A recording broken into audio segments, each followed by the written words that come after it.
Welcome to Starkville, Mississippi, where the SEC Network is proud to present Game 1 of this three-game series between the nation's top-ranked Tennessee Lady Vols and the Bulldogs from Mississippi State, who are ranked 14th this week. Both teams are off to their best starts in program history. Hello, everyone. Alongside Brittany McKinney, I'm Will Kohlmeyer. We are so delighted to have you on board with us here tonight. And Brittany, let's get right to it. I mean, we've got two of the top pitching staffs in the entire country. These offenses get after it as well. What are you looking forward to most this weekend? You nailed it. The two of the best pitching staffs, complete staffs, not just one arm, going at it to get some great offense. It's going to be a fun one this weekend. No doubt. And now we got to have the tough assignment of trying to pick two players to watch.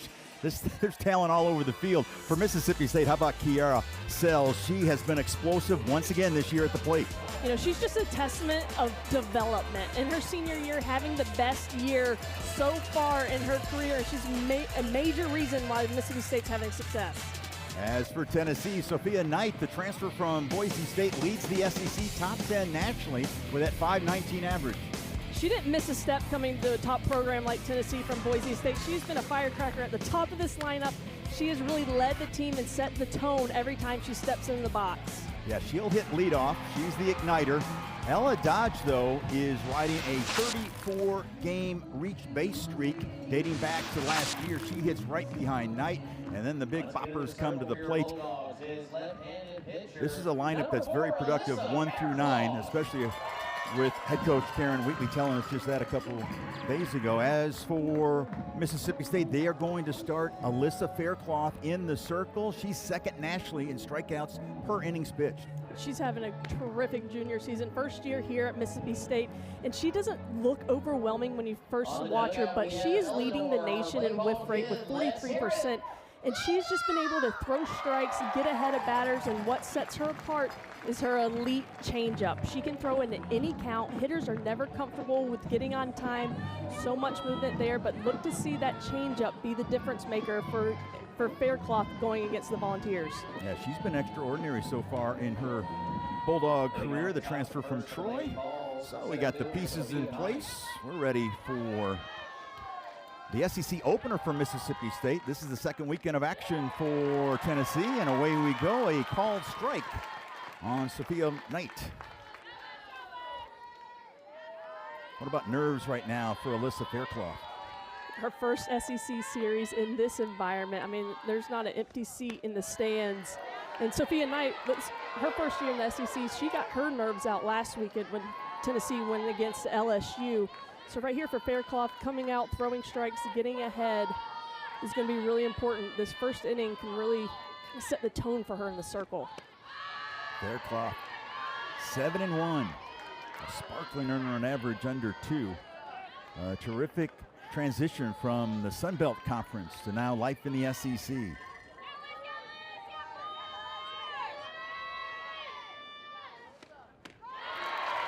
That'll even things at 2-2. And there's that changeup I was talking about, Will. It is filthy, and that's why she gets so many swing and misses. She disguises it so well, spins it so tight that coming out of the hand, it looks hard. Now she's got 2 strikes.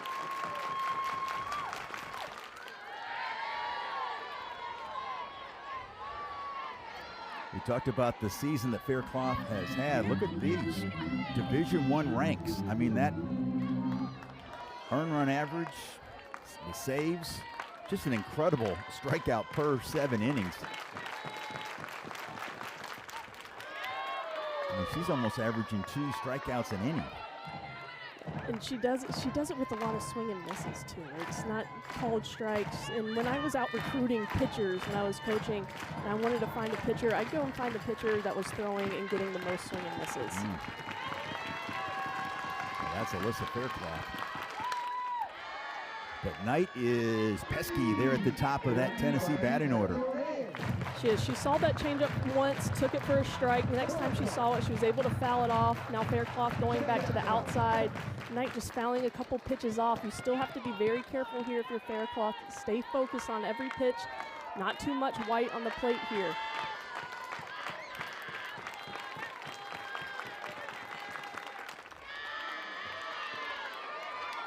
And we'll do it again. Knight doing a nice job with that changeup. That's so instrumental to Faircloth's success, just getting a piece of it. It's not the pitch that she wants to try and power through the infield, but just getting rid of it, doing a nice job of making contact. Outfield playing shallow.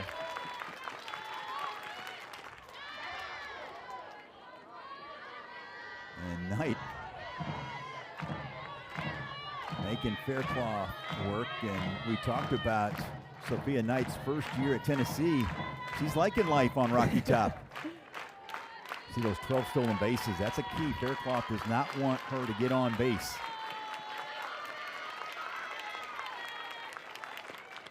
Swing and a miss, and Faircloth strikes out. One of the nation's top hitters to start tonight's game. What a battle. One of the best hitters in the SEC going against one of the top pitchers in the SEC. A 10-pitch at bat ends up with Faircloth getting the strikeout, and she's showing how dynamic she is. She wasn't able to get Knight on her changeup, goes to the curve away and gets a swing and a miss. Here's Ella Dodge. She's reached base, as I mentioned just a bit earlier, 34 straight games. What a season she is having for the Lady Vols.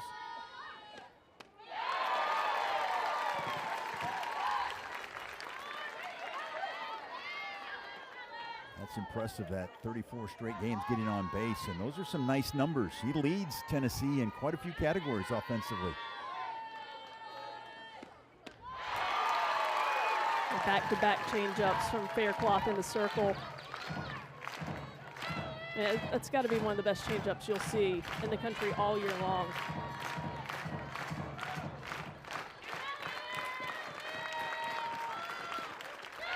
Back-to-back strikeouts to start the game for Alyssa Faircloth, this time taking care of Ella Dodge. Well, I don't know who said Alyssa Faircloth might have some nerves in her first SEC start, but she has nerves of steel.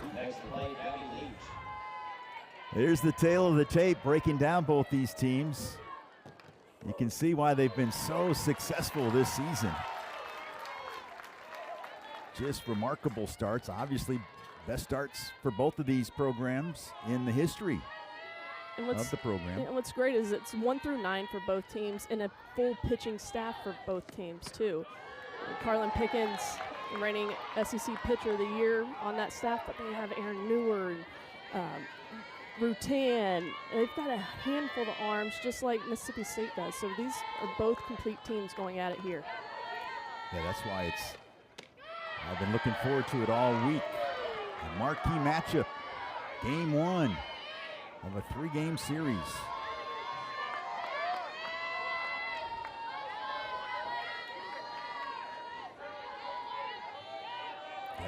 Leach had a monster series last weekend against LSU. And now she's got to guard the dish with a 2-2 count.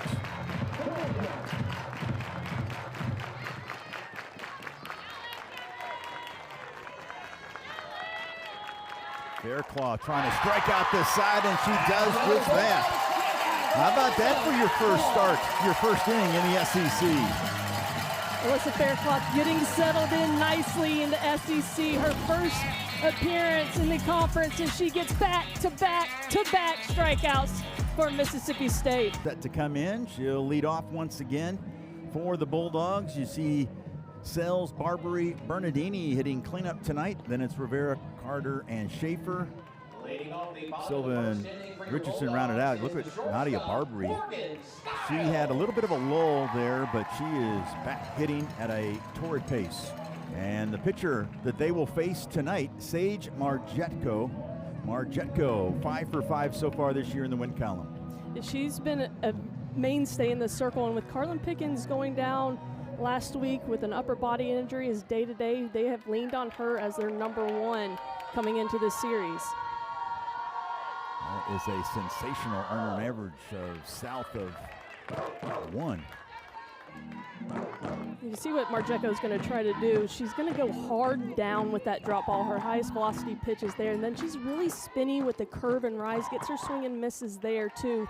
But she has 3 different speeds. That drop ball coming in hard, a little bit slower with the rise and a curve, and then a changeup. So a change of speeds is so important to have success, and she does it really well in the circle. Morgan Stiles has done really well in this leadoff spot. Big shoes to fill this year.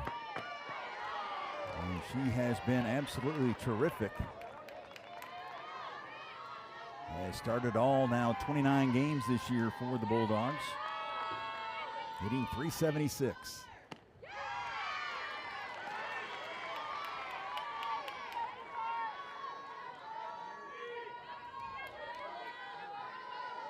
As you can see, she's already scored 12 times in the first inning. And this time, a bouncer to short. No problem for fall, and that's how we start at the bottom of the first for Mississippi State. We saw a little bit of everything there from Marjeko. We saw that drop hard down. That last pitch was an off-speed pitch to get the first out. There's Kiara Sells. Has already hit double-digit home runs for the second year in a row.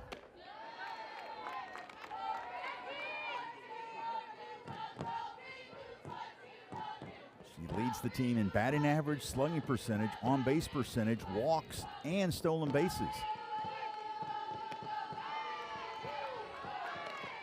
And you can see how she stacks up in the Southeastern Conference. Top 10 in 4 different categories. Well, she's just such a great athlete. And now that she's worked going in her 4th year with Coach Ricketts, in the cages, you can see how that work and her athleticism have paid off. She's stuck to the grind, having the best year yet, her senior year, really leading this team in that power department.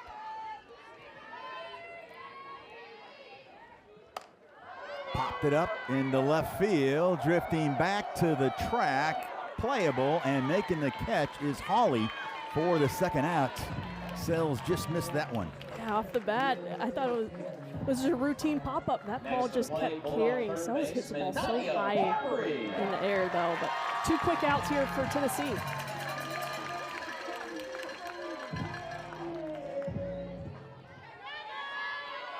Here's Nadia Barbary. We talked about this start by Marjeko.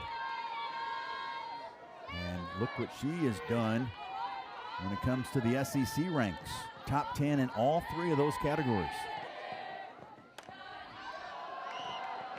And she gets ahead of Barbary, now 0-2. You know, this series is so special with these pitching staffs. You see those numbers there, especially because the offense across the country is outrageous right now. Home runs, left and right, power everywhere, and we have some good pitching this weekend.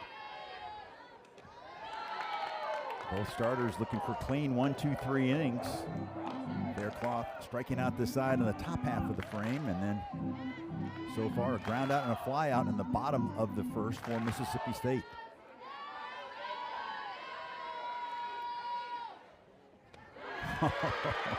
Is that fair, Brittany McKinney? That is what looks like when you get frozen on a changeup. And a 1, 2, 3 inning for Marjeko. Pulling the string is Marjeko. Nadia Barbary just looks at it. 3 up, 3 down for Tennessee.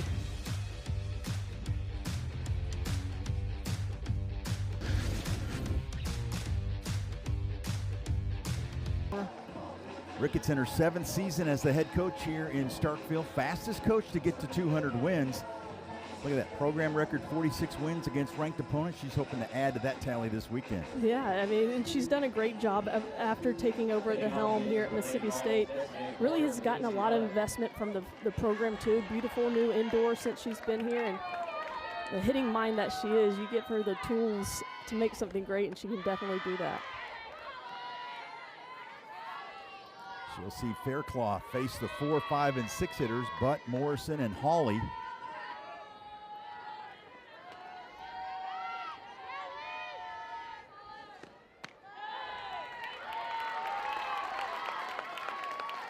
Mackenzie Butt has had herself quite a season. She's also a transfer like Sophia Knight from Boise State. They only had 3 transfers out of the portal. Rutan the other out of Eastern Kentucky. I think Coach Weekly was very intentional about what she needed to fill with this team from last year, who disappointed in the Super Regional last season and knew what she needed, and I think these transfers exceeded expectations. start in school history. That one just missed. Our home plate umpire, by the way, David Irwin. Emerus Addison is at first, and J.C. Bartley is our third base umpire in game one of this three-game series. I think that one just slipped out of the hand of Faircloth. 17th appearance of the year for Faircloth, her 10th start. Opponents only hitting a .57 against her. Nice at bat by Mackenzie Butt, and we've got our first base runner of the night. Great patience, didn't chase out of the zone after going 1-2-3 with 3 strikeouts in the top of the first inning. Tennessee, you can see that they have a plan to be patient, make Faircloth bring something into the zone. And what a season it was last year for Samantha Ricketts and company. Finished above 500 in conference play for the first time since 2001. Faircloth gets ahead of Elsa Morrison, a freshman that starts at catcher. In fact, this is her 24th start, 24 out of 26 games. Brittany, you being a former catcher, how about that transition? Last year at this time she's playing high school softball. It's a huge transition to come in and start behind the plate, between the relationships and being with the pitchers and being the quarterback on the field, and then not to mention your offense. Swing and a miss. 4 strikeouts and counting for Alyssa Faircloth. Changing speeds again as Faircloth pulls the string. You look at that movement down too. It's just not a change of speeds. There's a ton of movement on that pitch, and when hitters are in 0-2 counts like Morrison was there, it is so hard to lay off because we're just trying to protect. Here's Holly, also a freshman, hitting over 300. So back-to-back freshmen in that batting order. 5 and 6 hole for Coach Weekly. You see that backdoor curve by Faircloth. Starts at the hitter's hip and then breaks back towards the plate. This lefty-lefty matchup seems to benefit the pitchers, because you can throw that backdoor, then you can come right back and throw a normal curveball, if you will, on the outer part of the plate. Now 1-2, does she go back to the changeup here? Swing and a miss. Another strikeout for Alyssa Faircloth. She has struck out 5 so far. That's all the batters that she's retired so far. Yeah, it was great sequencing in this at bat too. 2 curveballs, 1 on the backdoor inside part of the plate. Gets ahead 1-2 and then goes to her best pitch, that changeup in a great location. Tennessee is yet to put a ball in play against Faircloth, and right on cue, that's Barbary to her left. That throw right on target, and Tennessee strands the leadoff walk, but at first. Bottom of the second we go, scoreless in Starkville. Coach, 21 straight NCAA tournament appearances. Look at all those wins. 4-time SEC Coach of the Year, and this is her 5th solo season. For so many years, they were co-head coaches, her and her husband, Ralph. And they really did a great job, not just with all the wins and making a name for Tennessee softball, but showing what softball could be, what it looked like when you invested in softball. One of the first programs to build an elite stadium for the softball program. They put a great product out on the field. They're definitely front runners and trailblazers for the college softball. Bernardini yanks this one deep but foul. Yeah, they are definitely a perennial power, and we talked about this is her 5th solo season as the head coach. Since the start of the 2022 season, which was the first year that she was in charge, the program's won 206 games. So basically 4.5 years, over 200 wins. 3 SEC titles in that run as well, Brittany. And it's just so impressive how consistent they've been. You know, I mean, they've hosted 19 straight regionals. They're always in it. They've never had a down year. Morgan Bernardini sends one to straightaway center. That's Sophia Knight. Hardly had to move to take care of Bernardini for the first out. Next to the plate is Bulldog catcher number 23, Des Rivera.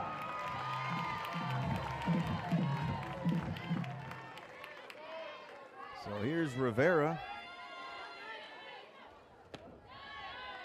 Des Rivera, transfer from Iowa. Talk about starting strong. 25 for 25, ranked number 1, the unanimous number 1. And that's a pretty salty schedule that they face. They've already played 9 top 25 teams. Yeah, I was going to say that 25-0 is not a cupcake 25-0. They faced great competition out in Clearwater. They have wins over Oregon, Nebraska, UCLA, Florida State, and then swept LSU last weekend. They've been challenged, and they've stepped up to it.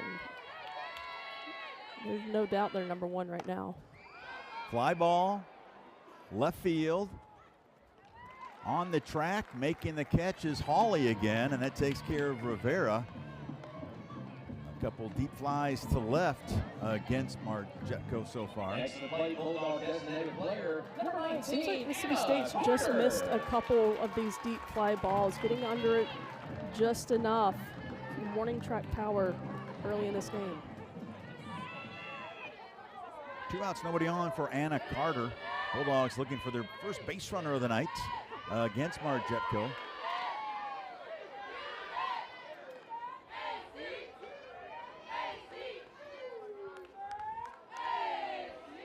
Carter, a senior. Transfer from Southern Illinois.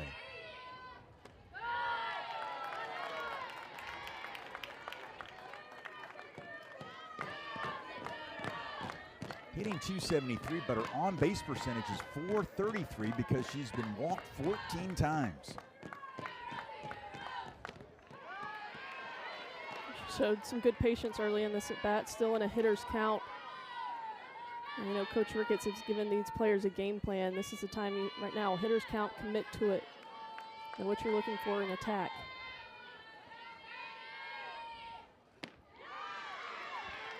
Now leaving the count at 2-2. Good location there by Marjetko. There you see Samantha Ricketts talking things over.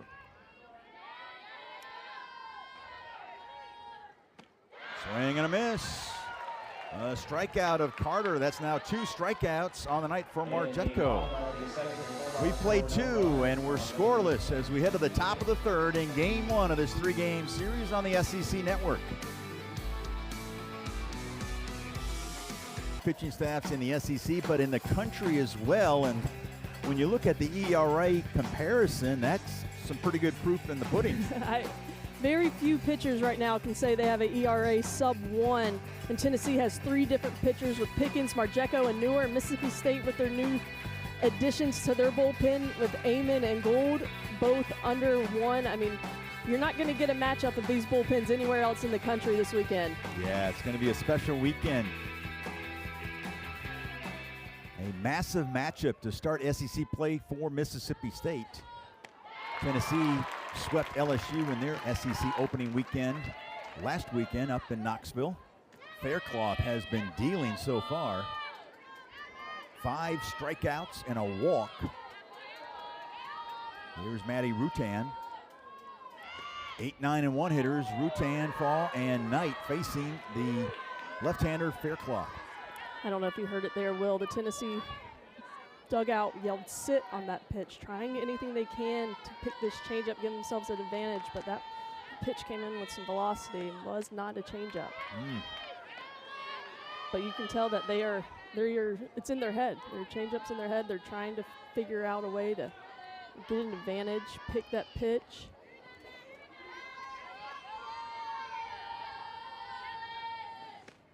Line and snagged by the shortstop Stiles.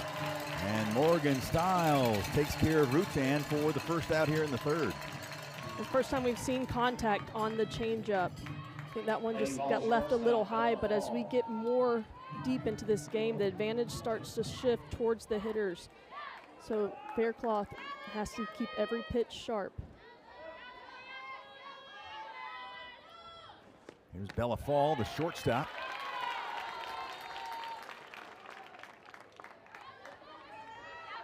10 for 44 so far this year at the plate.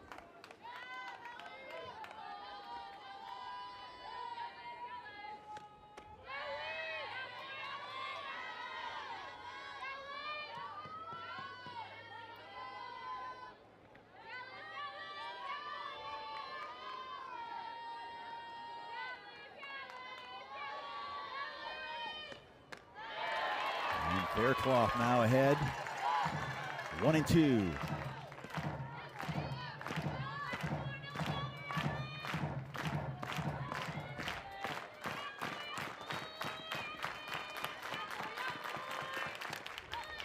Bouncer to the left side. Stiles takes care of her shortstop counterpart for Tennessee. Bella Fall for the second out.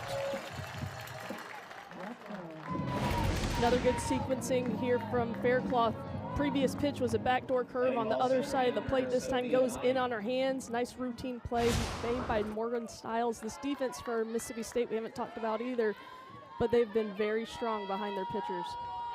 I'll tell you what, talking with Samantha Ricketts, she was quick to point that out, that the defense doesn't get maybe the love that they deserve because they have been making the plays. Yeah, for sure. And that gives a lot of confidence to your pitcher, too, knowing that you've got a good defense behind you. You don't have to be perfect every time. Knight sends one straight away to center field, and Tatum Silva takes care of her, and another 1-2-3 inning for Faircloth. Bulldogs coming to the plate. They'll have Schaefer, Silva, and Richardson when we come back. Rankings, to no surprise, Texas and Oklahoma 1 and 2. In fact, they're the only teams to get first place votes. You see Tennessee right on the heels of the Sooners and Longhorns. Mississippi State in the preseason rankings picked to finish 11th in the super strong Southeastern Conference. Yeah, Coach Weekly told us that she figured that Tennessee would fly under the radar to start this season, but I look at number 9, Alabama. They're the other undefeated team in the country. There's only 3, Grand Canyon, Tennessee, and Alabama, having great starts to their season. Leading off is Gabby Schaefer, the freshman, getting a lot of playing time due to the injury to Romero. And she's worked her way up the batting order to now number 7. Had hit number 9 for most of the year.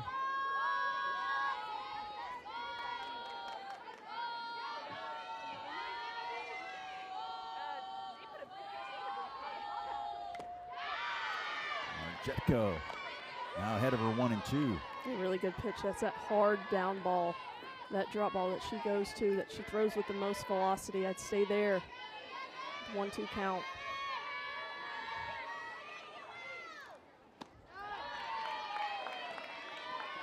Good eye by Schaefer. Her first career hit went for extra bases. Had a double.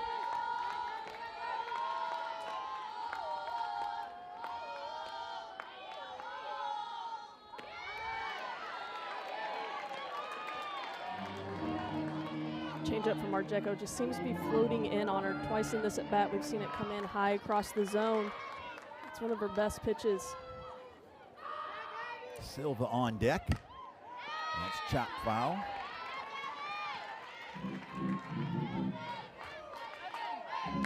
One of the keys Samantha Ricketts was telling us in our call with her this week was how quickly that they can settle in. She knew there would be a lot of nerves, excitement, got to keep the emotions in check.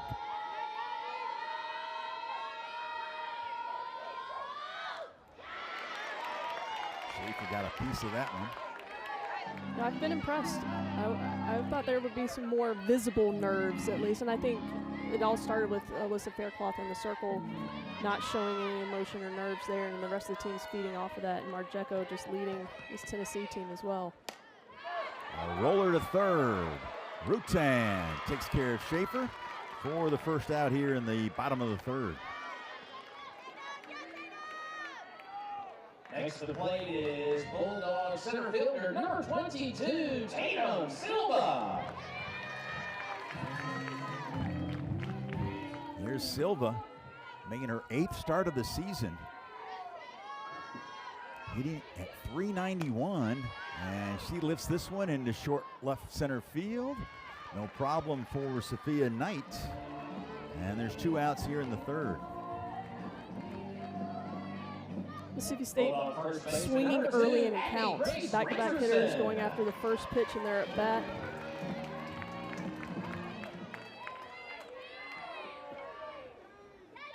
Two outs, nobody on for Abby Grace Richardson, trying to bunt her way on.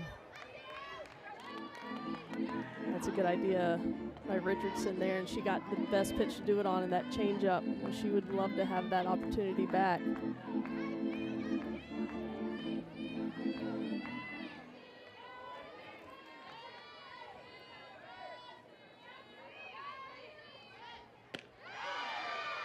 There's a strike call, now 0-2 the count. Richardson has played in all but one game this year for Mississippi State. Swing and a miss. Margetko with the strikeout, and another 1-2-3 inning for Margetko. Coming up, we'll talk with Samantha Ricketts when we come back. Scoreless after 3 here in Starkville. Head coach Samantha Ricketts. Coach, appreciate your time, and how about some overall impressions so far in your SEC opener? Yeah, I mean, love the competitiveness we came out with. We knew that it was going to be quality pitching on both sides, so love the way Alyssa's attacking. And, you know, it's just going to be who can make the adjustment first, and I think that's something that we're looking for on our side, and knowing they've got a lot of strong bats in there, we've got to make sure we make all the plays behind Alyssa like we have so far. Coach, you told the girls to stay in their cage, but I think a unicorn made it out behind you. I'm not surprised. But second time through the lineup, you have the top of the lineup coming up when you come up to bat next. You squared up a couple balls. What do you want to see from your offense against Margetko? Yeah, I think we did a good job early in counts, attacking pitches we were looking for, and then expanding a little bit too much if we got deep into count with 2 strikes. So I think just continuing to keep that discipline and that mindset all the way through the at-bat is going to be something that's going to be big, and understanding that they're going to continue to adjust as well as the game goes on. All right, Coach, we'll let you go. Appreciate your time. Thank you. Hail State. All right, Samantha Ricketts, really appreciate that insight during the game, and she'll see Faircloth take the circle again, facing the 2, 3, and 4 hitters, Dodge, Leach, and Butt. Faircloth was pretty much in control through one time through the lineup. Now it's the second time through the lineup. You know, hitting coach Craig Snyder is going through each of the bats with the hitters. Now this is like the fun time in a pitcher's duel to see what adjustments these hitters make and how the pitchers can adjust off of what they see hitters are doing. Yeah, the game within the game, all about adjustments, and so far so good for Faircloth. A leadoff walk to Mackenzie Butt, the only base runner she's allowed. In fact, the only base runner for either team through 3 innings.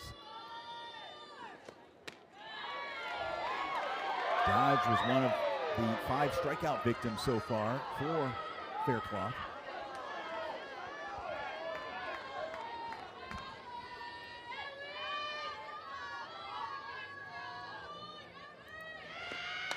Smash to right field, and a base hit by Ella Dodge. Coach Weekly calls her the Energizer Bunny, and she has just started off this 4th inning in fine fashion for the Lady Vols. Yeah, they're looking for a spark here, and Ella Dodge gets his pitch on the inside part of the plate, able to pull her hands in, 3-4 hole, get the lead off on when nothing's been happening offensively for Tennessee. Now they have some speed on first in the heart of the lineup. Gabby Leach struck out swinging to end the first. Line drive back to Faircloth. The snap throw over to first. Doubles up the base runner, Ella Dodge. And a big double play for Mississippi State, although we might have a challenge. Take a look at it here. Line off the bat. PFP filling position, knowing exactly where she's going to go with the ball after she catches it. That's a close play, but Karen Weekly over at third base was coming out with her hands over her ears, indicating that she wants to take another look at this play. This would be a big call.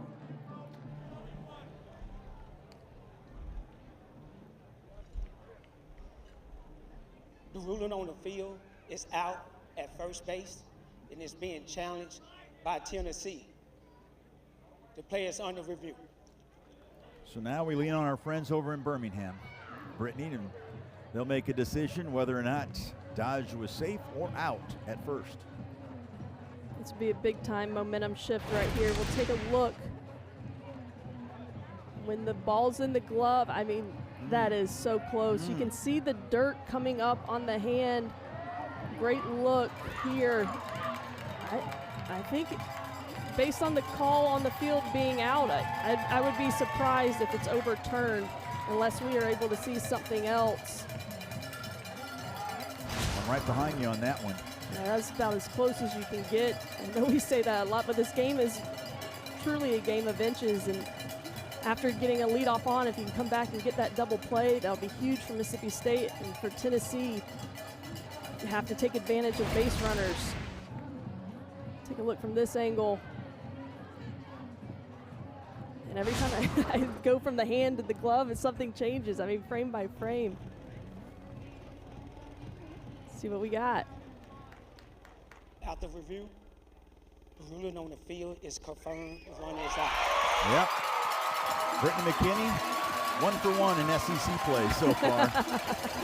I'm going to put that in my scorebook. But that was so close. But a big-time play by Alyssa Faircloth in the circle. If she would have hesitated even a split second after she caught that ball to go to first base, there would just be one out and a ton of speed at first. But now, no outs, no base runners on. So now Tennessee down to its final challenge. They have 1 remaining. 2 outs, nobody on for Mackenzie Butt. Obviously changes the complexion of this top of the 4th.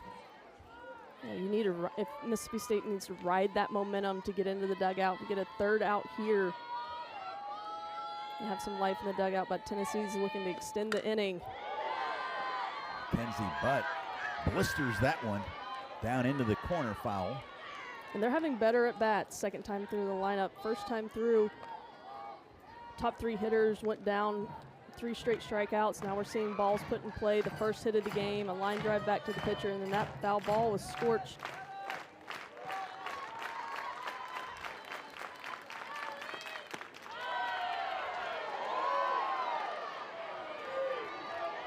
Not a bad spot. No, not at all. Some of the umpires in the stands were thinking that might have been a strike.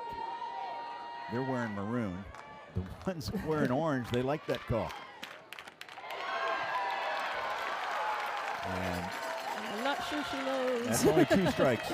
Mackenzie, you get 1 more. I think everybody thought the pitch prior was a strike. Even Yes, the hitter, huh? even the hitter. That speaks volumes. So here we go, 2-2 now, the count. I think there was a conversation from the state dugout for a timing violation by the hitter, with Butt walking off thinking it was strike 3. Hitters have 12 seconds to be ready in the box. He was certainly past that time here, but 2-2 count now. Fly ball, deep left field to the track and making the catch up against the wall. Tatum Silva, and that'll take care of the Vols. Coming up, we'll talk with the Lady Vol head coach Karen Weekly when we come back. We're halfway home here in Starkville. Still no score. Your time, Coach. We got ourselves an old-fashioned pitcher's duel. We sure do. I mean, 2 great arms out there going at it. You know, the game's going by fast, but this is old school softball. Coach, your team's starting to get some barrels on the ball. Second time through the lineup. What kind of adjustments have you liked seeing them making to continue throughout the game?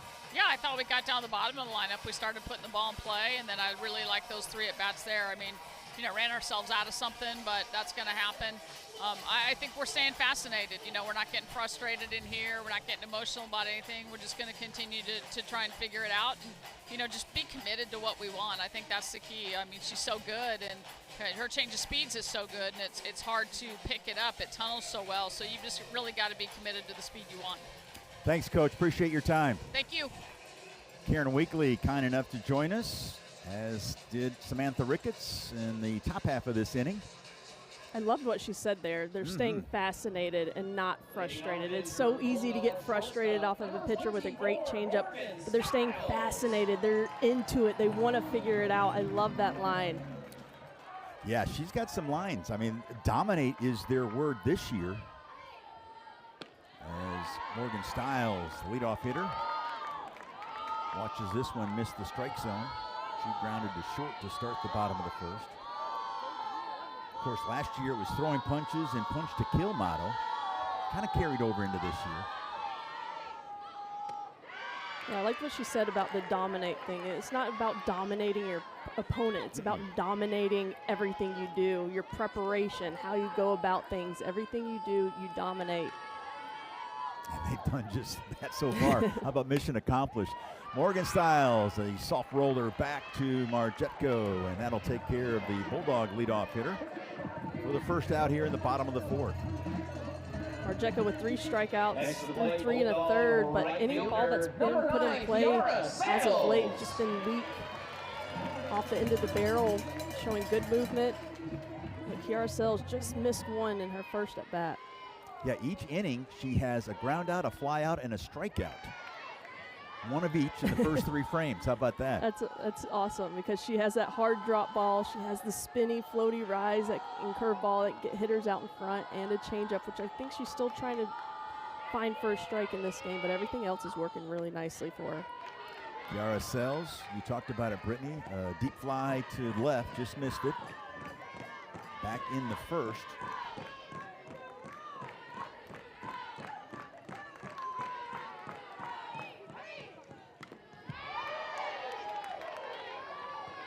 Cut there. Drop that average down a few points. 449 to 443.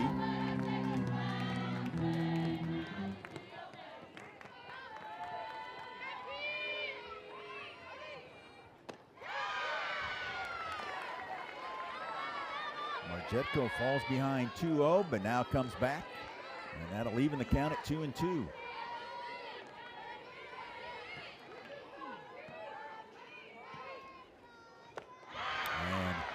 Marjetko, after falling behind, comes back and gets the strikeout of Sells. And that's what Coach Ricketts was talking about to us when we talked to her during our interview, is that teams doing a really nice job of being patient and going after good pitches early in at-bats, but then with 2 strikes expanding out of the zone, and Marjetko taking advantage of it. 2 outs, nobody on for Barbary. Nadia was caught looking to end the first. If Marjetko wants to continue that theme of a ground out, strikeout, and a fly out each inning, we're going to expect a fly out here by Barbary. The senior all SEC. It's been great to see her develop through the years here in Starkville.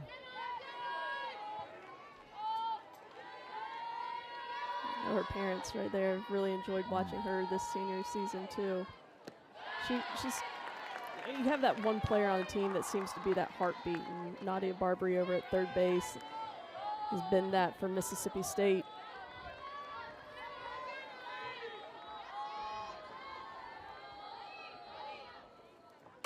Line up the middle, a base hit.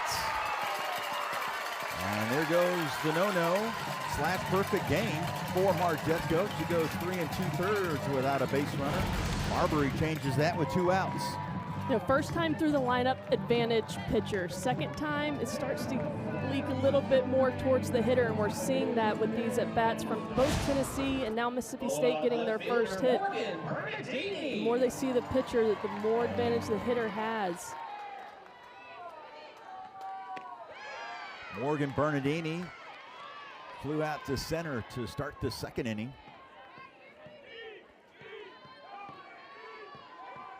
Both teams with just 1 hit tonight.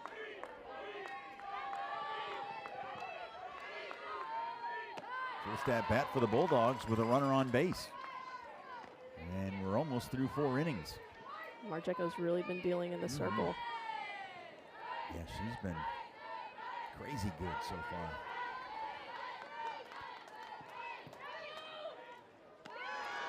Bernardini hitting at 309, but a little bit better with 2 outs, 333.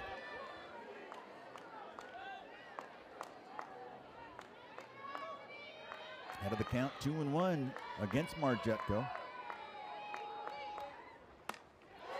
There's a grounder to short, and Fall will step on the bag, and that will take care of the Bulldogs. It'll be Morrison, Hawley, and Clark, the 5, 6, and 7 hitters for the Lady Vols when we come back. Not been disappointed. Sage Marjeko has been lights out with that drop ball and her changeup, getting these Mississippi hitters to chase out the zone. And then on the other side, Alyssa Faircloth, her changeup had these hitters out of sorts first time through the lineup. Made a couple adjustments, but the strikeout leader has really shown up in Alyssa Faircloth for Mississippi State tonight. Yeah, both these pitchers have been dynamic so far in the first 4 innings. And you see Faircloth the breakdown in her first 52 pitches. About 2/3 of those have been strikes. This one's popped up out of play by Morrison. Camera operator, stayed in there as long as you could. I'm telling that you. was brave. Nice. Good. See, holding strong, holding strong. That's what you got. Awesome That's work. Anaya. That was commitment. Nice job, Anaya. And Faircloth gets a swing and a miss on Morrison. She struck out swinging her first time up.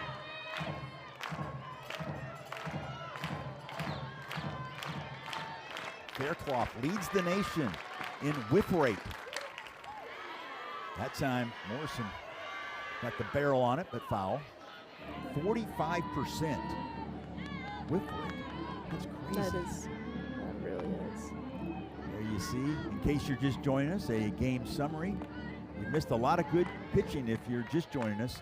Dodge with the only base knock for the Lady Vols. Barbary had a 2-out hit in the bottom of the 4th for Mississippi State.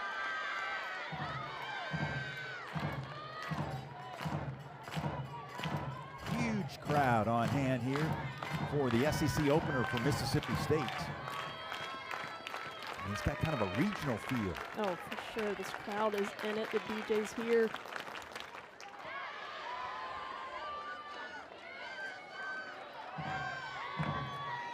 You see the DJ, Yep. DJ Skip, bringing the energy. I don't know if we needed, I think the energy's here, but I mean, he just adds to it for sure.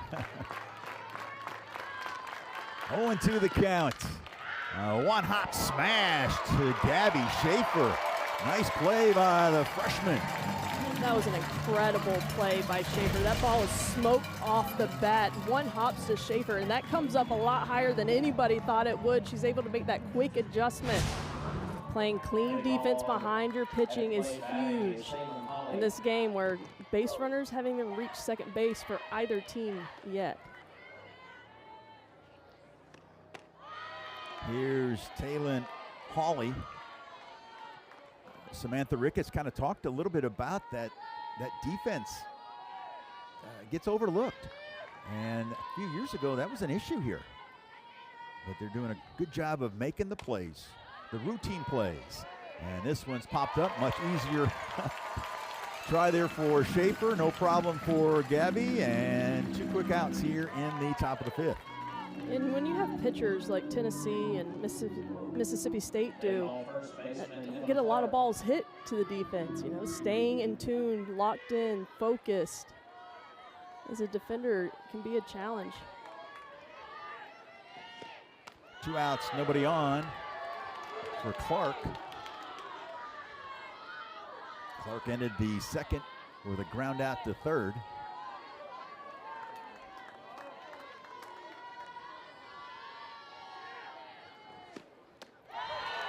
And Ricketts did add that pitchers have helped with all the strikeouts. That makes it easier for Certainly, the defense. certainly.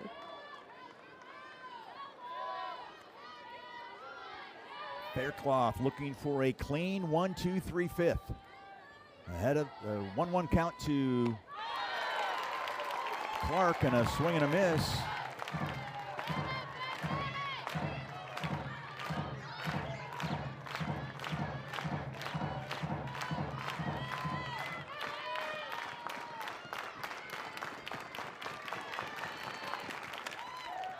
Grounder up the middle, past the diving Morgan Stiles.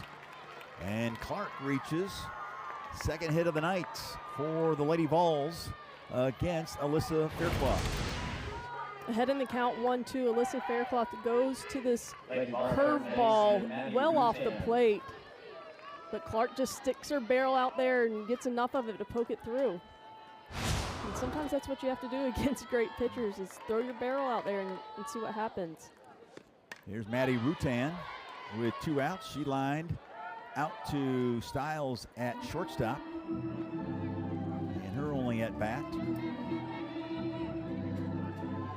On base percentage, though, still over 400. You see Stiles, what a first year she has had at shortstop.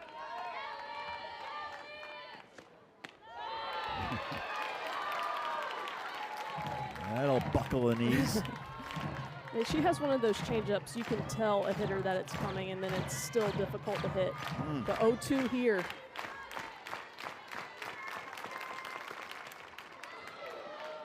Just getting a piece of it. Went inside. Fisted.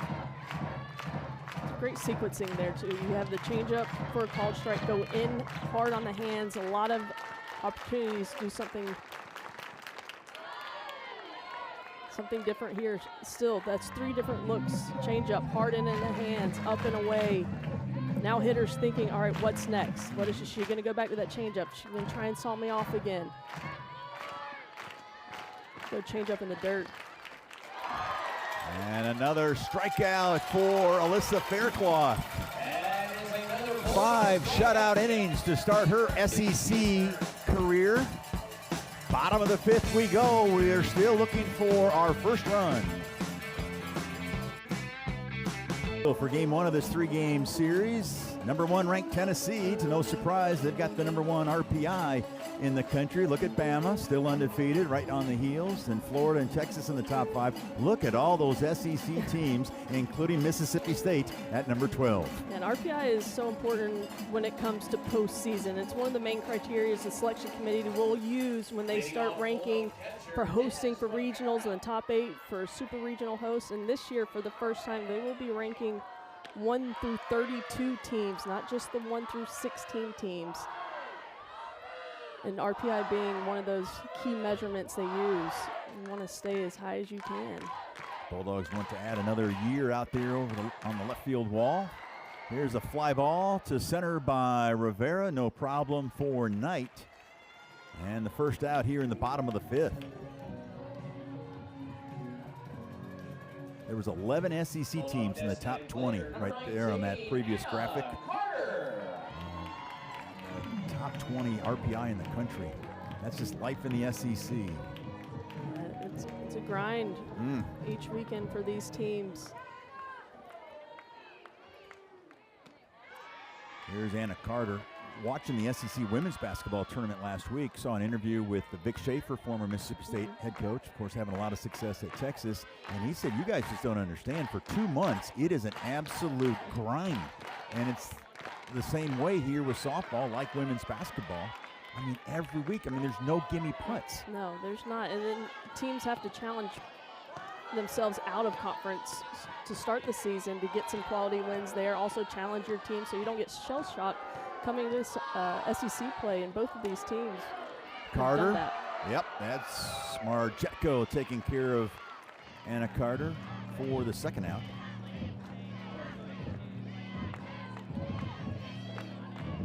Margetko just the 1 hit given up last inning. Not much noise from Mississippi State. Couple long fly balls early in the game, but since then, weak hits or strikeouts coming from the bats of Mississippi State. So what's the remedy?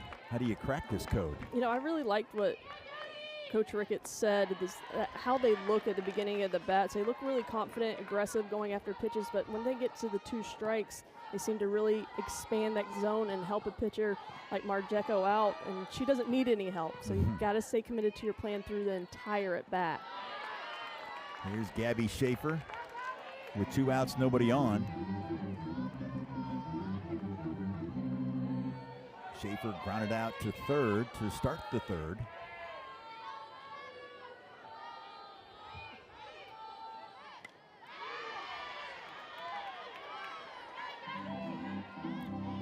been impressed. Even the few times that Marjetko has fallen behind, she comes right back. Certainly. Yeah, that's a great observation. She has fallen behind quite a few times, but is able to find a way to come back and get back in the bats. And now Schaefer with a nice hitter's count with 2 outs here in the bottom of the 5th.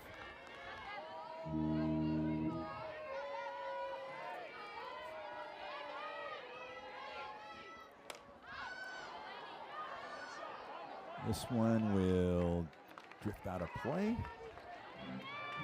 We're getting late in this game, bottom of the 5th now, and still not a run across. I catch myself kind of holding my breath every single pitch because it could be one swing that can make it the difference in this game. These pitchers have been dynamic so far. Sage Marjetko and Alyssa Faircloth.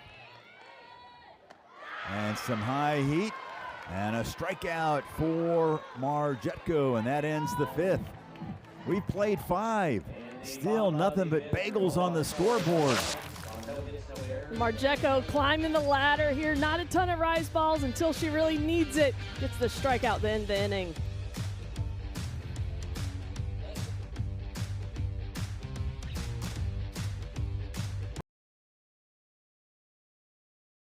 Fighters from the Starkville Fire Department. They often attend these MSU softball games. That kind of tradition started a couple years ago in 2024. Look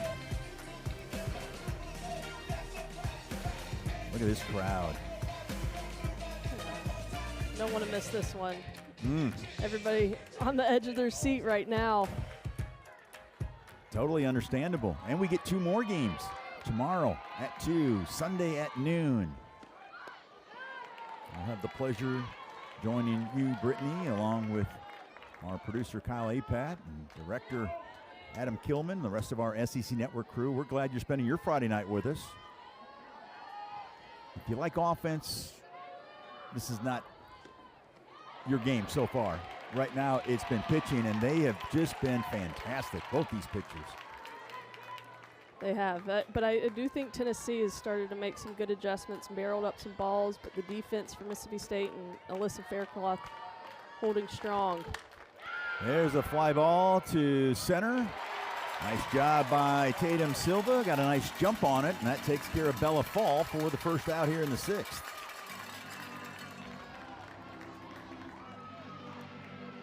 Number 2, Sophia Knight. Top of the order we go, and Sophia Knight 0 for 2 against Faircloth. Strikeout swinging to start the game, and then she flew out to center to end the 3rd.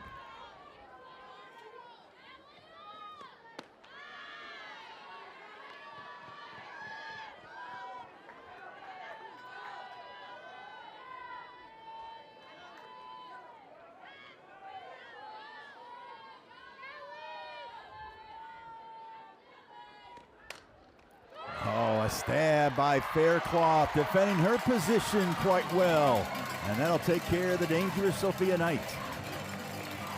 That's 2 great plays made in the circle by Alyssa Faircloth, a double play earlier in this game. And this ball from Sophia Knight, hard back up the middle. She has to reach to her glove side, does a nice job having to turn her back to first base as a lefty to make that throw. 2 outs, nobody on for Ella Dodge. She got the first hit of the night for either team, leading off the 4th after striking out swinging back in the 1st.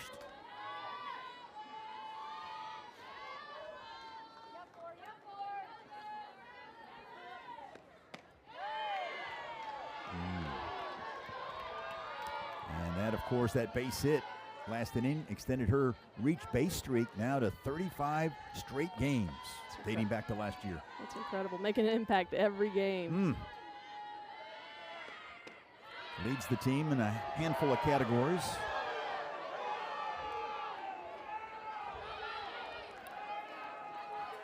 Couple close pitches.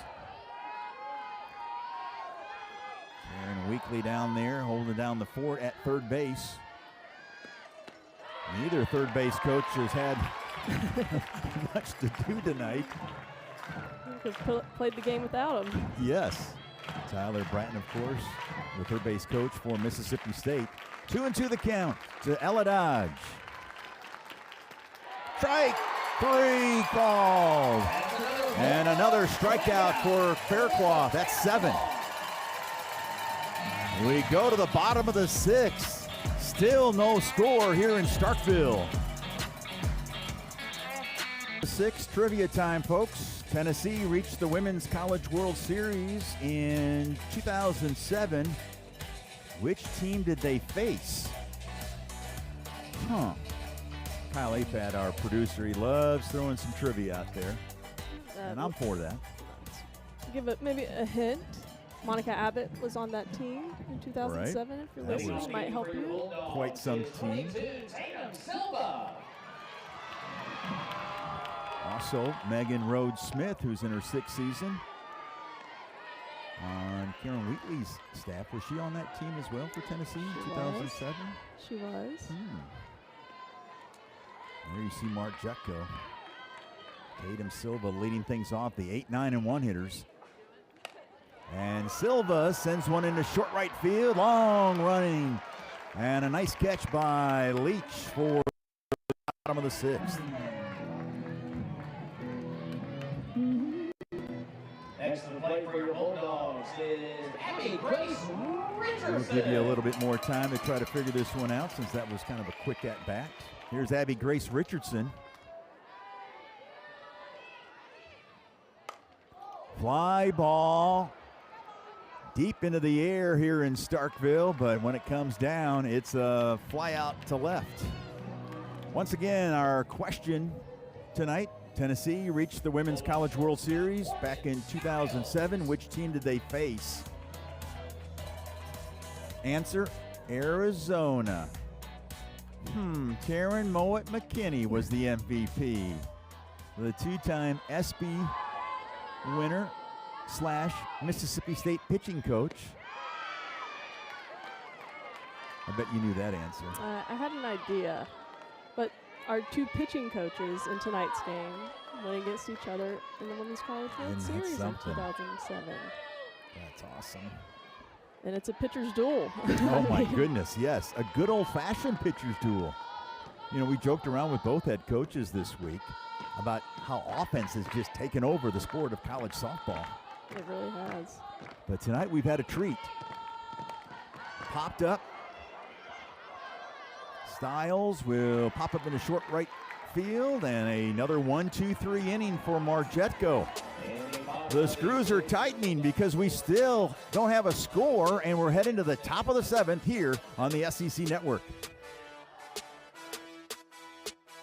Here tonight, zeros as we head to the top of the 7th. Last year, not very close in either of the 3 games.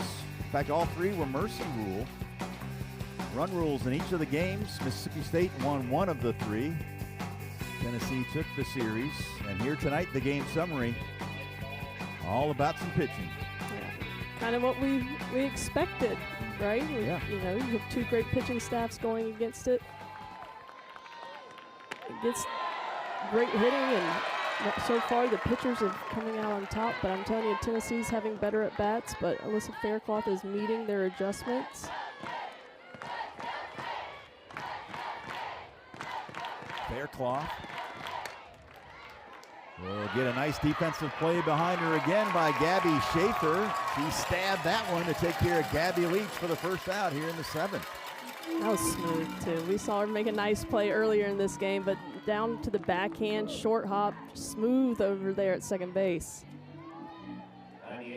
Will Kohlmeyer alongside the former North Carolina standout catcher. Then went on to play professionally. Brittany McKinney. And Brittany, from your perspective, what's going to give either one of these teams the best chance at winning tonight?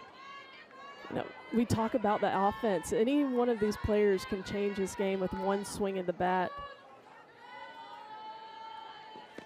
Mackenzie Buck certainly can do that. She can, and that's why, you know, it's easy coming. It's not easy, but coming into the game, both pitchers with the adrenaline. Now we're getting late, and we're in the 7th inning. You have to remain focused, change that sequencing up if you need to from batter to batter.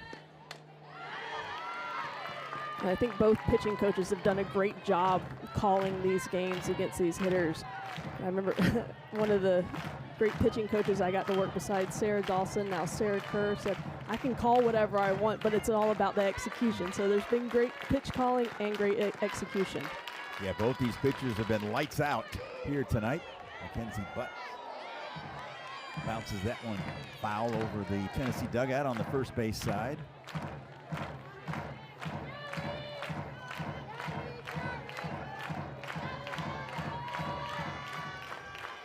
This atmosphere has been electric here tonight. A smash foul. I think you talked about it last inning, Brittany. Everybody, not only you are holding your breath after every pitch, I think a lot of these folks in the stands. Certainly. Especially now, 1-2 count, big hitter up. Got to put this ball where you want it, off the plate in the dirt. And there's a line drive into left center field, and that's going to go all the way to the wall. And it's going to be a one-out double by Mackenzie Butt. And for the first time tonight, we've got a runner in scoring position. This is great two-strike hitting by Mackenzie Butt. That pitch on the outer half of the plate gets the outside corner, but I think 1-2 count. Faircloth would like to have that one back, get it off the plate a little bit more because these hitters are in protect mode, but great job by Butt. First extra base hit of the game. Tennessee, top of the 7th, has a runner in scoring position, and they're going to make a change and get some speed out there. 5th double of the year for Mackenzie Butt. Number 20, Savia Morgan. Savia Morgan, the sophomore outfielder, will run for Butt. She was a big part of the Tennessee lineup last year. Ton of experience. Runs the bases well, lots of speed, anything in the grass. She's looking to score. Coming up to the freshman in that batting order for Karen Weekly, Elsa Morrison. And then Taylin Hawley, one out here in the top of the 7th. One thing we do know for sure, we're going to have some late inning drama. Something's got to give. Eventually. Eventually, yeah. I guess we could just keep on playing with nothing but goose eggs on the scoreboard.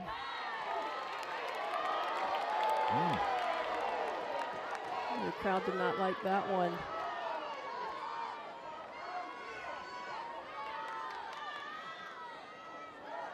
Two and one now, the count to Morrison. And she rolls one up the middle. Nice range by Stiles. They'll throw to the plate.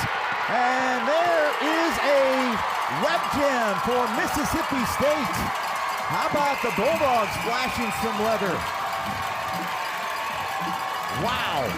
As they tried to score, the pinch runner, Morgan, from second. This game's all about pitching, but the defense here for Mississippi State coming up in a huge way. Down to their last 3 outs, try to walk it off.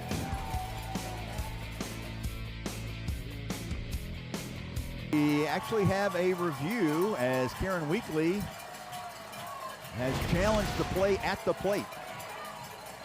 You can see here, play at the plate, tag on the arm, and you can hear the crowd in the background. They're showing the replay up on the scoreboard. Everybody's seeing what we're seeing right now. Great positioning too by Rivera. No chance for obstruction. Great tag.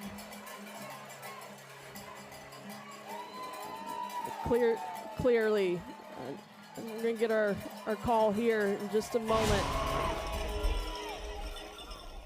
Out the review, the ruling on the field out is confirmed with no obstruction. That's You see the excitement wow, right there. It was like an explosion by the fans. You know, the momentum that play built in the moment when they turned the double play to get out of the inning to prevent the go-ahead run to come across was huge. And then kind of that lull through the review process. And then when they confirmed it, it's like that dugout erupted. This is the most excitement I've seen Wow, so now we are officially now going to the bottom of the 7th inning. Bulldogs looking to walk it off. They'll have the 2, 3, and 4 hitters. Sells, Barbary, and Bernardini come to the plate when we come back. Many 0-0 ball games into the 7th across the country this year, and it is because of the pitching. Sage Margeco has been lights out for Tennessee, going down in the zone, rise balls for strikeouts. And on the other side, Alyssa Faircloth, her down ball, her changeup has had Tennessee frustrated all night long. They came close to scoring last inning, but the defense slammed the door. These pitchers have gone the distance. In the bottom of the 7th, Margeco looking to push this to extras. Incredible pitching. The engines have been scorching hot tonight for these pitchers, and they've gotten the defense behind them. And here's Kiara Sells. Obviously, Sells has the power to walk this one off with one swing of the bat. She just missed one in her first at bat. Long fly ball to left field. Chop to third. Rutan finally corralled it and threw a strike to take care of Kiara Sells for the first out here in the bottom of the 7th. Defense having to be more involved late in this game as hitters get more at bats. They're stepping up, making the plays behind their pitchers. Here's Nadia Barbary, the all-SEC third baseman for Mississippi State.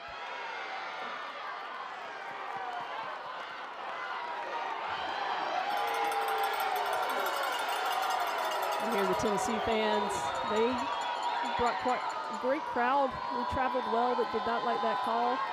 Both of these fan bases have been locked in all game. Rolling inside. Yeah, I've been monitoring all week with ticket sales, and last night there was only a few tickets left. If you didn't get one, you missed out. Yep, you have missed an absolute treat. I know the folks watching have enjoyed it. We sure enjoyed calling it.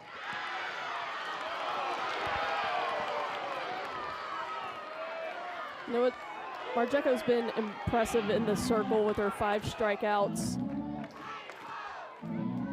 Just allowing the 1 hit, but she also hasn't walked a hitter. Nope. She's fallen behind a couple times, and you mentioned it a couple innings back, and anytime that she's fallen behind, she's able to get right back in it. And does it right there, getting a call on the outside part of the plate. Bulldogs just 1 for 20 at the plate tonight against Margeco. That 1 hit was by Barbary. It was back into the batter's box. That was with 2 outs in the 4th.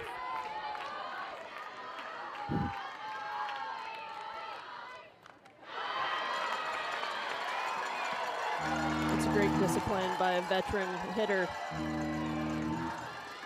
Going against the #1 team in the nation, bottom of the 7th, 2-1 count. Great changeup, but is not fooled. This Tennessee pitching staff doesn't walk many. And a squiver, going to be a tough play by Rutan. And a bang-bang play at first. And the runner, Barbary, is out.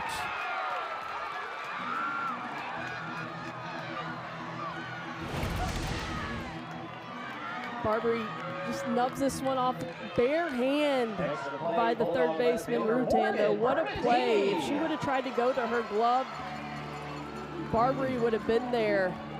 Goes all out, diving into first base. The freshman on the hot corner. What a play. And Bernardini skies one into short left. And we're going to extra innings, folks. We've played 7 innings and haven't decided a thing. Top of the 8th we go, still looking for the first run of the game here on the SEC Network. In the circle as we head to the top of the 8th inning. Tennessee does have 3 of the 4 hits. Mackenzie Butt, the only extra base hit of the night. I mean, these pitchers have been dynamic. And they've been efficient, too. The Margeco threw 7 complete, has only thrown 76 pitches. Faircloth just 91. And that's why they have some juice left in them to go into extras. So Samantha Ricketts has had to be pleased with what she has seen out of Faircloth in her first SEC start.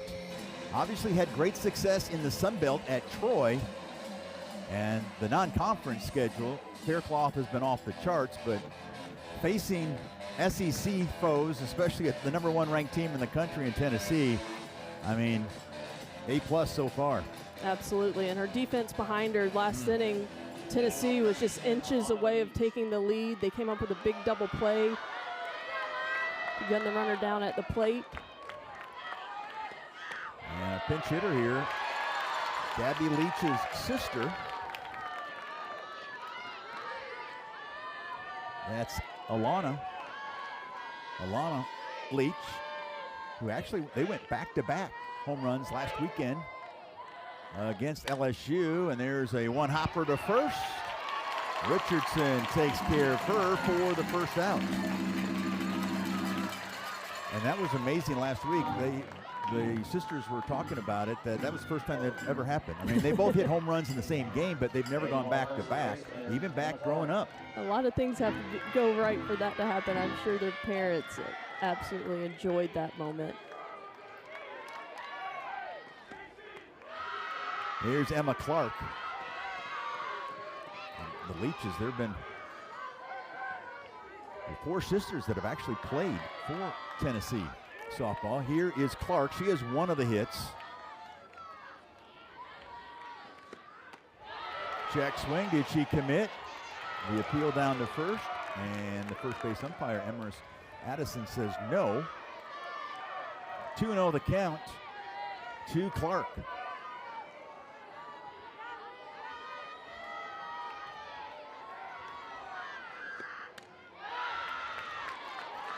Faircloth tonight, 7 strikeouts, just 1 walk.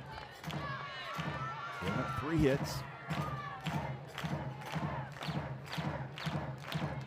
Tennessee in that productive 1 through 9 lineup, just 3 for 23 against Faircloth tonight. There's a strike called, and that'll even things at 2-2.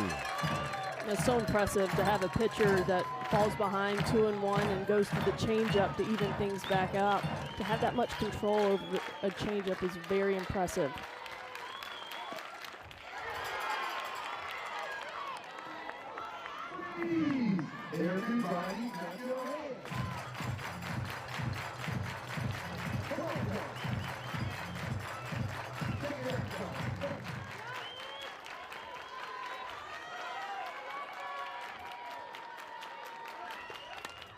Fly ball, short right field, and that's going to drop. The throw back to first is in time. Another example of flashing the leather by that Mississippi State defense. This defense has come up big every time Tennessee has tried to get something going on offense here. A bloop hit, but never gives up on it. Keller heads up play, throws a strike. You see Richardson there at first base is loving it. Just a heady play by this Mississippi State defense, catching Tennessee sleeping on the bases. Yeah, that was a flare. I mean, that was like, it just found just the perfect spot between Keller and Schaefer. But like you said, the freshman Keller threw a strike back to Richardson to get Clark. And here's Rutan with 2 outs, nobody on. And Maddie Rutan now behind the count, 0-2.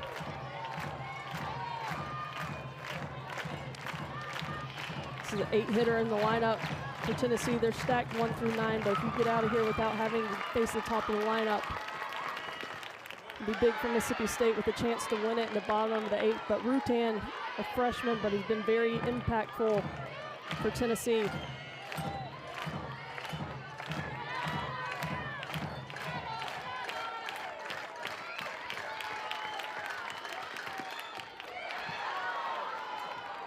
She just got a piece of it.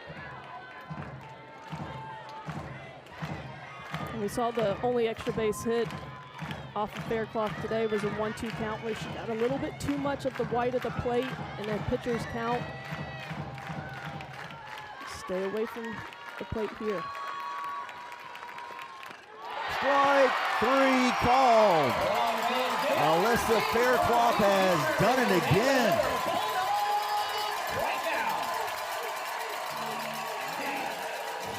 Alyssa Faircloth going strong through 7, going strong through here in the 8-2. Ends the inning with a strikeout looking. Bulldogs look to win it here in the bottom of the 8th.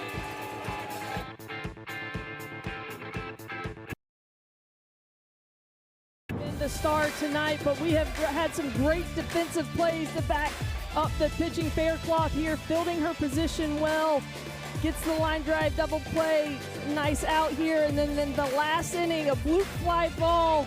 Keller catching the offensive runner sleeping and gets the out to end any momentum for Tennessee. The defense for Mississippi State has been backing up Alyssa Faircloth in the circle, catching Tennessee sleeping once and shutting down any chances of a rally for their offense. Gold glove efforts throughout the night by that Mississippi State defense. And Samantha Ricketts talked about that was one of the big stories so far this year, is that defense. Yeah, she said they haven't gotten enough credit, but I think they're getting some credit tonight. And well deserved. Here's Rivera. Mississippi State looking to walk off the #1 ranked team in the country.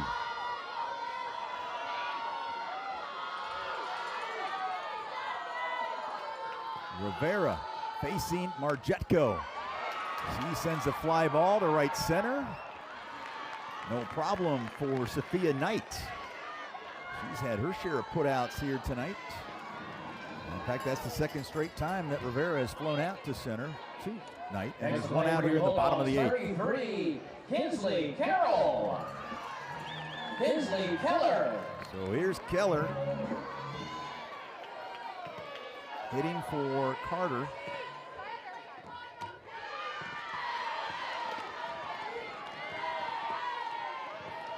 She's 4 for 10 with 4 runs scored and a couple RBIs in her last 10 at-bats. Look at those numbers for a freshman, hitting over 400. She had that nice heads-up play in the top of this inning. Maybe that'll carry over into a big-time play at the plate. A big swing, that's what the Bulldogs are looking for. And it seems like that might be the only way to win because they have not been able to get anybody on base against Marjetko. No, they haven't. They haven't had the opportunity to put runners in motion or sacrifice anybody over. Marjetko's been lights out in the circle and very efficient. You see that pitch count, just 83 pitches, and we're in the bottom of the 8th inning. Well, this Tennessee squad, they got a stable of arms. Marjetko, one of those. In fact, they didn't give up more than 2 runs in any of their non-conference games coming into last weekend's SEC play. You're going to win your share of games when opponents hardly get it 1 or 2 runs a game. But that's what that pitching staff has done. Certainly a staff, because Marjetko, coming into this season, not the ace you would look to on a Friday night, but with Carlin Pickens being day-to-day with an arm injury, she stepped in the circle, and she had plenty of experience last year as well.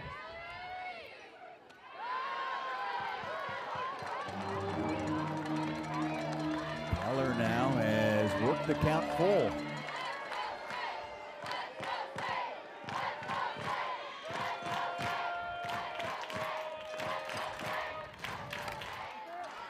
One hopper, Rutan takes care of Keller, and there's 2 outs.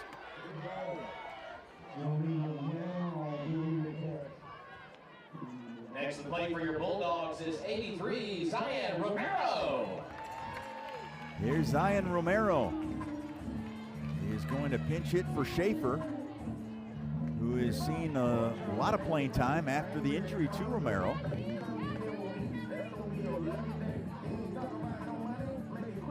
This is a tough spot to be a pinch hitter. Marjeko just one hit, giving up this game, and then coming off the bench, not an opportunity to see her in previous at-bats and make those adjustments. But you know, you stay locked in. You're not in the starting lineup. You stay locked in all game. She's seen plenty of pitches from the dugout. She's learned from her other teammates at bats.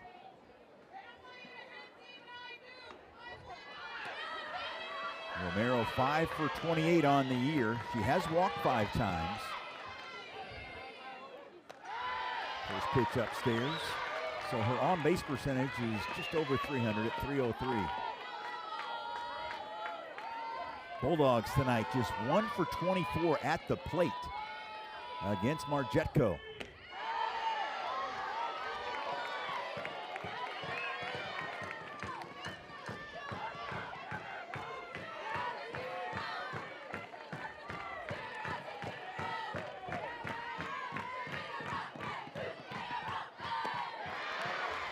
If Marjetko can get out of this bottom of the 8th, Tennessee will have the 9, 1, and 2 hitters coming to the plate. Fall, Knight, and Dodge are scheduled.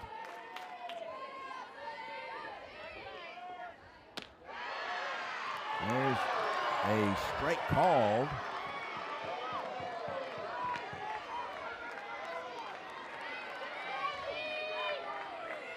Two and two the count.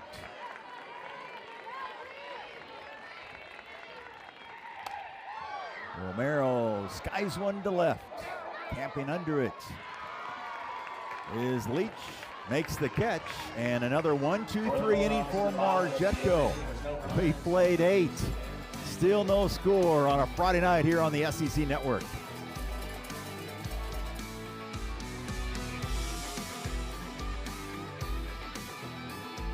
Far. Nothing but zeros for both these teams offensively. These two pitchers have been beyond impressive. Great defense behind them as well. And Brittany, we go to the 9th.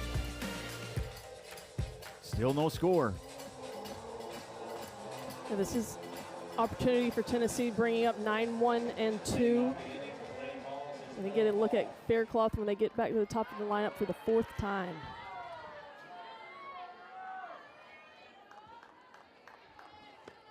Fall, the number 9 hitter. A ground out and a line out to center. Faircloth over 100 pitches.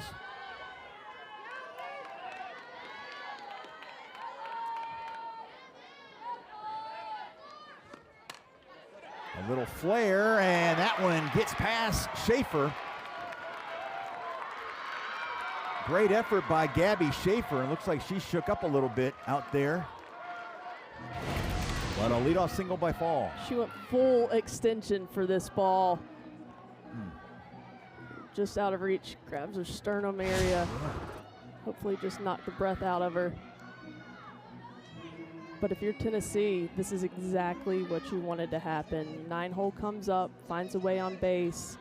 Then you have your lightning bolt at the top of the lineup with Sophia Knight coming in, who hasn't reached base yet. But if you just look at her numbers, you know she is due. And the 4th time seeing a pitcher advantage leans towards the hitter, but Faircloth has done a great job all night. Looks like Schaefer's okay. She's played a great second base tonight for Mississippi State, made some nice plays.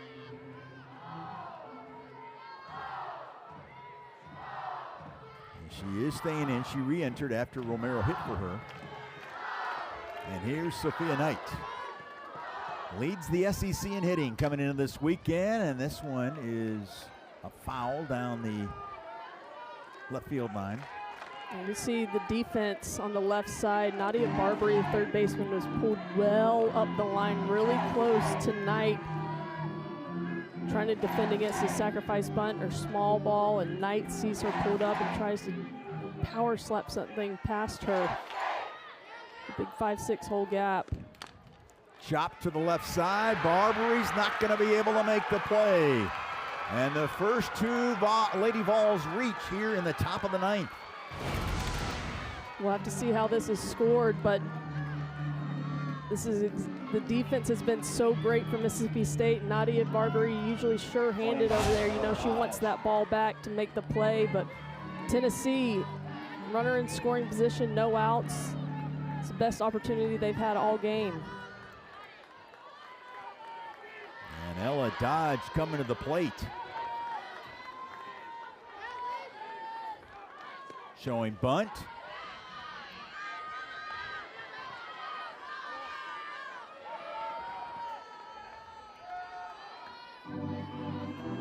They did give Knight an infield single. It's like Nadia Barbary at third base called this timeout, bring her team in.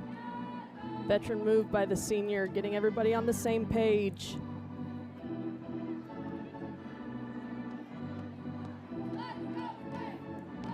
Preparing the defense. Be ready for the sacrifice bunt. You see Paige Gould there in the bullpen. She's been outstanding as well, but I think this is Alyssa Faircloth's game until it isn't. One of the concerns for Samantha Ricketts coming in this weekend, she told us the inexperience in the pitching staff.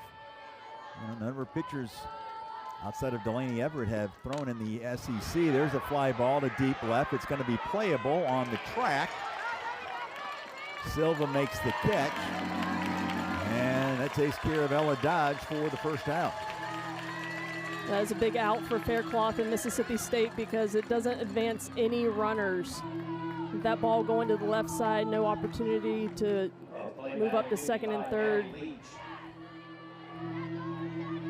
Silva is out in left. Kalani Sales is in center. We talked about Keller out in right field. Big swing by Gabby Leach.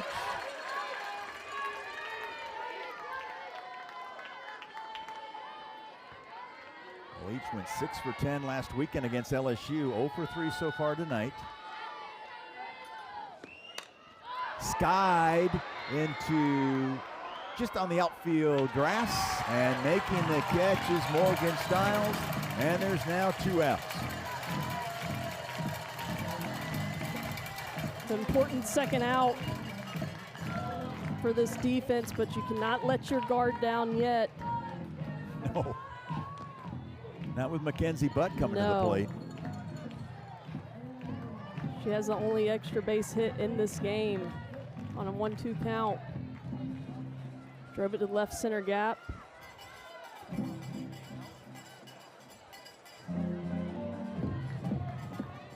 Mackenzie Butt.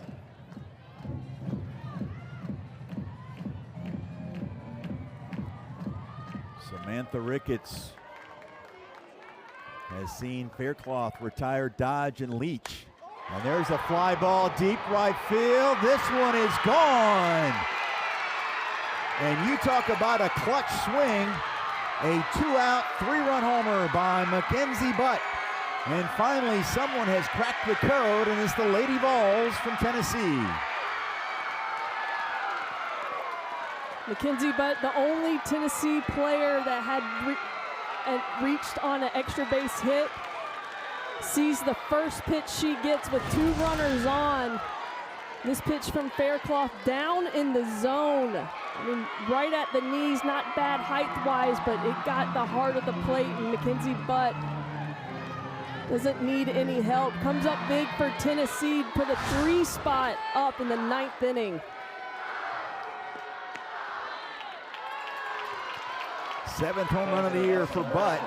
That ties Dodge for the team lead. 25 runs batted in, which is now 2nd on the team behind Dodge. Elsa Morrison 0 for 3 tonight against Faircloth.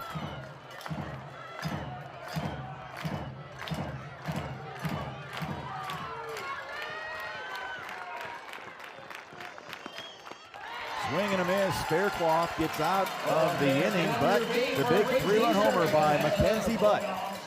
And the Bulldogs need to score 3 to keep this game going. 4 will win it. Tatum Silva will lead off when we come back. It's in this game, unless you're Mackenzie Butt. She had a double The only extra base hit allowed until this one, a big swing, the biggest of the night, a 3-run home run for Tennessee with 2 outs at the top of this inning. And that has been the difference right there. Mackenzie Butt coming up big for Tennessee against Alyssa Faircloth in this Mississippi State defense. One swing of the bat. And this is a completely different ball game, and Mississippi State has just 3 outs to try and get 3 runs. And they haven't had much production offensively. No, they've been able to get little to nothing off of Marjetko. You saw Craig Schneider, the hitting coach for Tennessee in his 2nd season, working under Karen Weekly, came over to talk with Mackenzie Butt. So she stopped dancing for a moment. The Lady Vol fans are still dancing in the stands. And Marjetko has been the story tonight. 8 shutout innings, have only allowed just 1 hit. Yeah. No free passes. I think that's so impressive. I mean, the 1 hit, absolutely impressive, but no free passes, and the efficiency with just 92 pitches thrown in 8 innings.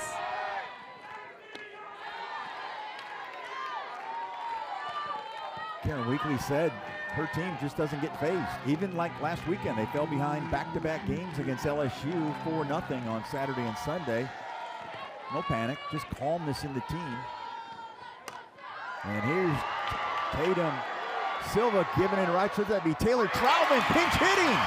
And she sends one out of the ballpark.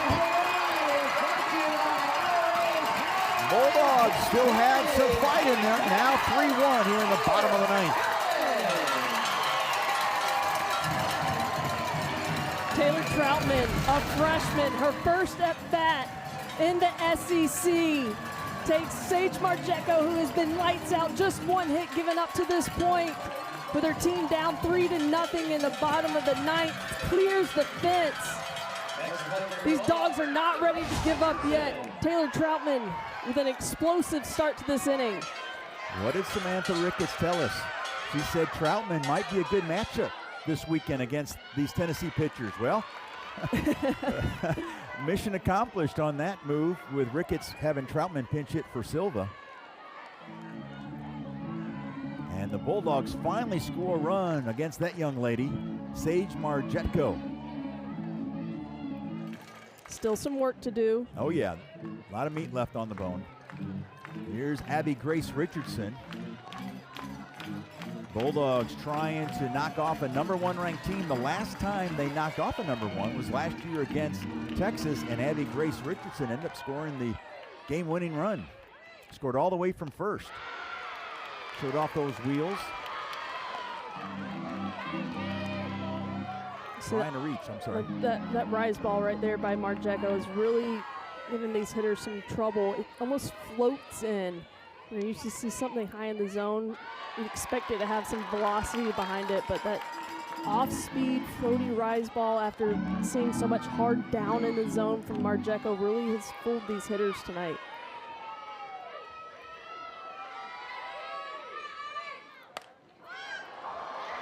Uppercut there and skied into foul territory, and that's the shortstop. Fall making the catch on Abby Grace Richardson for the first out here in the 9th.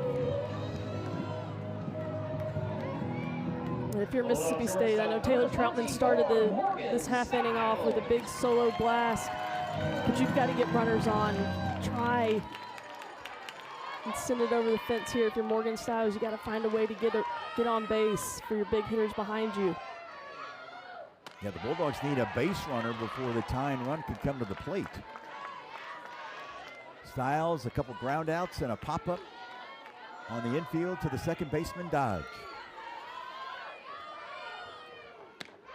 And she has reached base in just about every game this year, Stiles.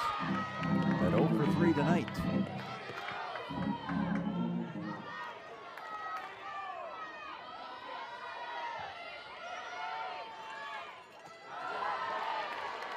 That's a good hold. Man. A lot of pressure in this moment as a hitter. Tennessee, without a doubt, bringing one of the nation's top pitching staffs to Starkville this weekend. And Stiles sends one in right between the wickets of Rutan. And now the tying run will come to the plate in Kiara Sells.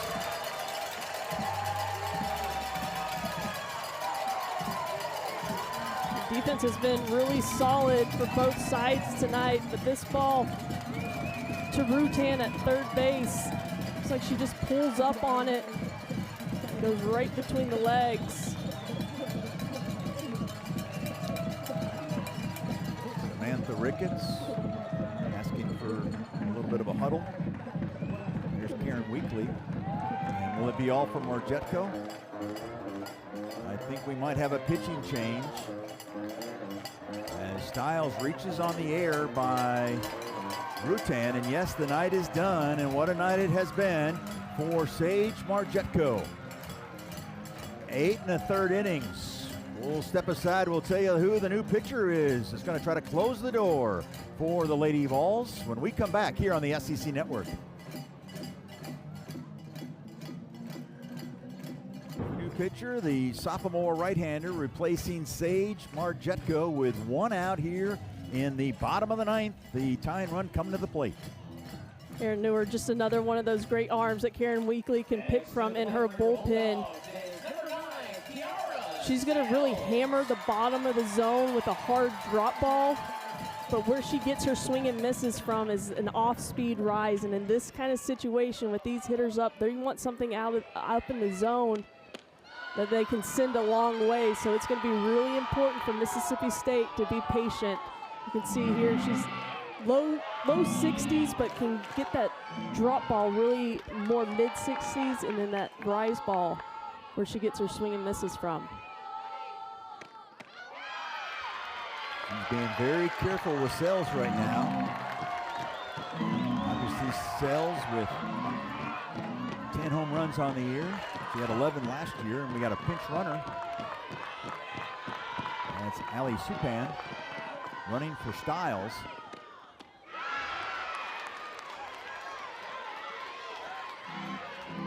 Or gets a little help there from Sells. A new pitcher coming in this situation, throws 2 straight balls. You almost want to see a strike, but Sells is a good hitter.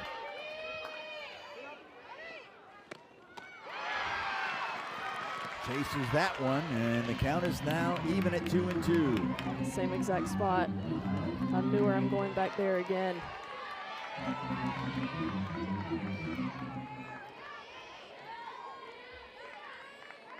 Nadia Barbary is on deck.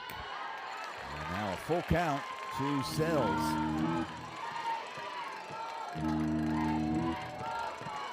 Coming into this game, this year's current batting average, slugging percentage, and on-base percentage for Mississippi State would all be school records. So far tonight, though, just a couple hits against Marjetko. It's outfield for Tennessee.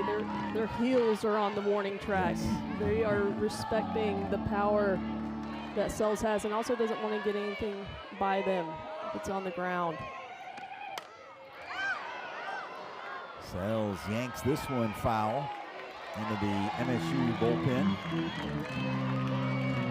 Great at bat by Sells.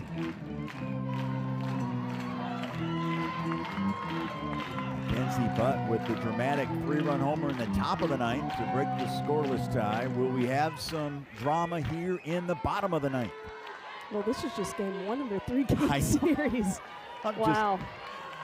I knew, we talked about it all week, that we were going to be in for something special this weekend. And Sells chops one to the right side. The throw to second is in time. Nice job by Clark, the first baseman, who flipped to the shortstop fall to get the lead runner, Supan. And Sells reaches on the fielder's choice, but now there's 2 outs. Yeah, that's a heads-up play by Clark. That ball taking her towards second base. Didn't even think about trying to go back to first. Gets the lead out. Now they're just 1 out away. Barbary, all SEC third baseman for Mississippi State. Remember, it was Mackenzie Butt dialing long distance in the top of the ninth with a 2-out, 3-run big fly. Will we see the same magic in the bottom of the ninth?